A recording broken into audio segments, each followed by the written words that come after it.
I never sleep. I live and I dream, or rather I dream in life and in my sleep, which is also life. There's no break in my consciousness. I'm aware of what's around me if I haven't fallen asleep yet, or if I sleep fitfully, and I start dreaming as soon as I'm really asleep.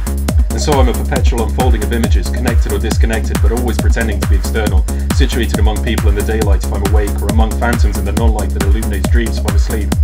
I honestly don't know how to distinguish one state from the other, and it may be that I'm actually sleeping when I'm awake, and that I wake up when I fall asleep. Life is a ball of yarn that someone got all tangled. It would make sense if it were rolled up tight, or if it were unrolled and completely stretched out. But such as it is, life is a problem without shape, a confusion of yarn leading nowhere.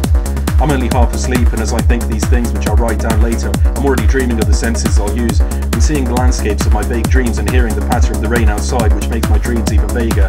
The riddles from the void, quivering with nothingness, and through them trickles the useless external moaning of the constant rain, the one incessantly repeated detail of the auditory landscape. Hope? None. The wind-whipped shower of grief noisily pours down from the invisible sky. I keep on sleeping. It was undoubtedly in the promenades of the park that the tragedy resulting in life occurred. There were two of them, both beautiful, and they wanted to be something else. Their life was waiting for them in the tedium of the future, and the nostalgia for what was yet to come arrived as the daughter of the love they hadn't experienced. And so with no desires or hopes, by the light of the moon filtering through the nearby woods, they strolled hand in hand through the desert of the abandoned pathways. They were perfect children, because they weren't really children, taking path after path, cutting silhouettes among the trees. They moved like cardboard figures across the stage, setting of no one. Finally, ever closer and more separate, they vanished from sight in the vicinity of the falls, and the patter of the vague rain that's now letting up is the sound of the fountains they were heading to. I am the love they shared, which is why I'm able to hear them on this night when I can't sleep, and also why I'm able to live without joy. My abstention from collaborating in the existence of the outside world results in, among other things, a curious psychic phenomenon. Abstaining entirely from action and taking no interest in things, I'm able to see the outside world with perfect objectivity. Since nothing interests me or makes me think it should be changed, I don't change it, and thus I'm able. All it would take to make a catalogue of monsters is to photograph in words the things the night brings to drowsy souls unable to sleep. These things have all the incoherence of dreams without the alibi of sleeping.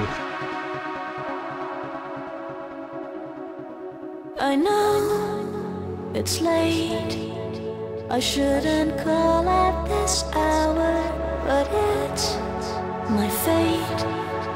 I need lips to devour. My nervous system is shut on right. I won't sleep unless you sleep with me tonight.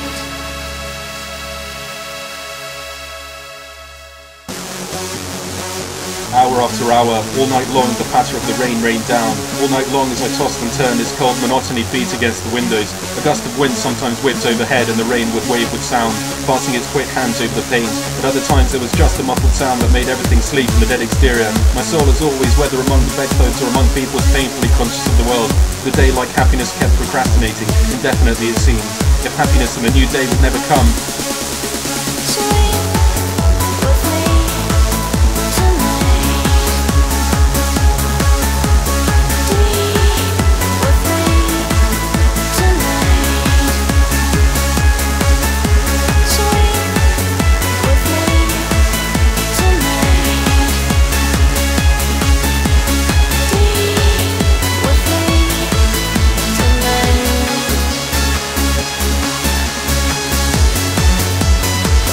sound of a late night car jostling roughly as the cobblestones became steadily louder, clacked rudely beneath my window and faded away at the far end of the street, at the far end of my fitful sleep that never became true slumber.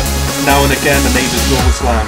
At times there was a splashing of footsteps, a swishing sound of wet clothes. Once or twice, when the steps were numerous, they made a louder sound. Then they died out, the silence returned, and the rain relentlessly continued. If I opened my eyes from my pretended slumber, I could see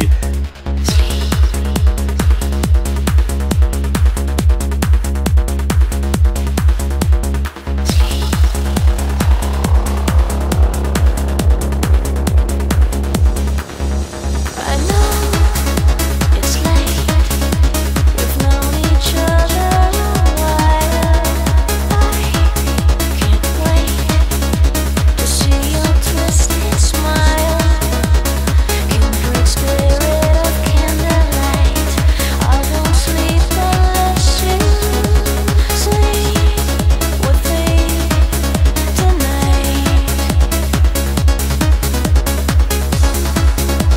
I opened my eyes from my pretended slumber, I could see on the darkly visible walls of my room floating snatches of dreams to be dreamed, dim lights, black lines, hazy shapes climbing up and down.